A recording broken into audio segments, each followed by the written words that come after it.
My name is Peter Gotzsche. I'm a director of the Nordic Cochrane Center in Copenhagen and professor of research design and analysis at the University of Copenhagen.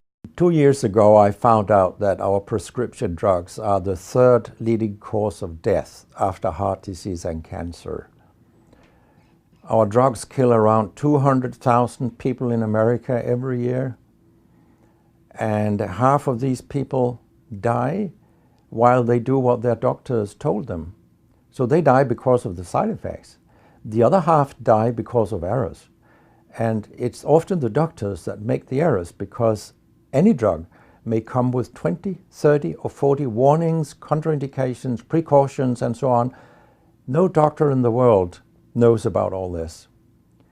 So they give patients drugs that they should not have given them, that interact dangerously with other drugs or food items or so on.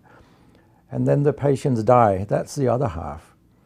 So the other thing I found out 2 years ago was that much of what the drug industry does fulfills the criteria for organized crime in US law.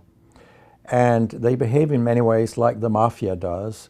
They corrupt everyone they can corrupt. They have bought every type of person, even including ministers of health in some countries. So there is a huge amount of corruption. In my country, for example, Denmark, we are regarded as having very little corruption. But yet we have thousands of doctors on industry payroll, although we are just 20,000 doctors. So this is an effective kind of corruption. The drug industry buys the professors first, then chiefs of department, then other chief physicians and so on. They don't buy junior doctors. So when several thousands are on industry payroll, it's really, really bad. And that's why I wrote my book, Deadly Medicines and Organized Crime, How Big Pharma Has Corrupted Healthcare. I hope to convince patients not to take so many drugs, because so many die from the drugs they take. In my country, people take so many drugs that every single citizen can be in treatment with 1.5 drugs from they are born till they die. This is incredible. And drugs are not that helpful. And they kill very many of us. We know that. That's why drugs are the third major killer after heart disease and cancer.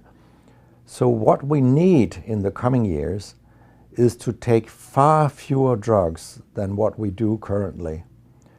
If we did that and we were careful, then we could live longer and live better lives. Because drugs have many side effects, and patients often don't realize that when they become worse, that it could be a side effect of the drug, which they continue taking because that's what their doctors tell them. So when I was a specialist in internal medicine, what I very often did was that I stopped a lot of drugs, particularly in elderly people. And it's quite revealing to see a bedridden elderly person come into your ward, and when you stop the drugs, I mean, that person becomes many years younger.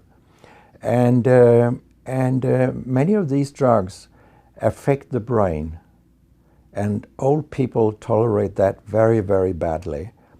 They fall, and when they break a hip, 1/4 of them die. And for example, antidepressant drugs are used in more than 10% of our elderly. And they seem to kill 3% of them every year. I mean, if 100 old people take an antidepressant for 1 year, 3% of them will die because they fall and break their hip. This is a huge death rate. So a lot of other drugs than antidepressants also make people fall and kill them. And they may affect your cognition, your memory, and all these things. And then they interact in ways that we know almost nothing about. Very many elderly, they take more than 5 drugs a day. And we actually don't know how these drugs interact with each other. What we do know is that all drugs have many effects in the body, and some of them interact also in their metabolism. so that you can get a too high concentration of a drug if you take other drugs simultaneously. So we make a lot of harms that we don't even recognize. I have a pretty colorful collection of things people have called me during all these years. And sometimes journalists have asked me, why do you always look up controversy? And my reply is, I don't. Controversy looks me up, because it's not popular to tell the truth in healthcare. You will get a lot of enemies, because a lot of people make money on false premises, doctors and industry alike. And our drug regulators and our politicians, they are on board on this wagon. So very few people are independent of money in healthcare. And of course,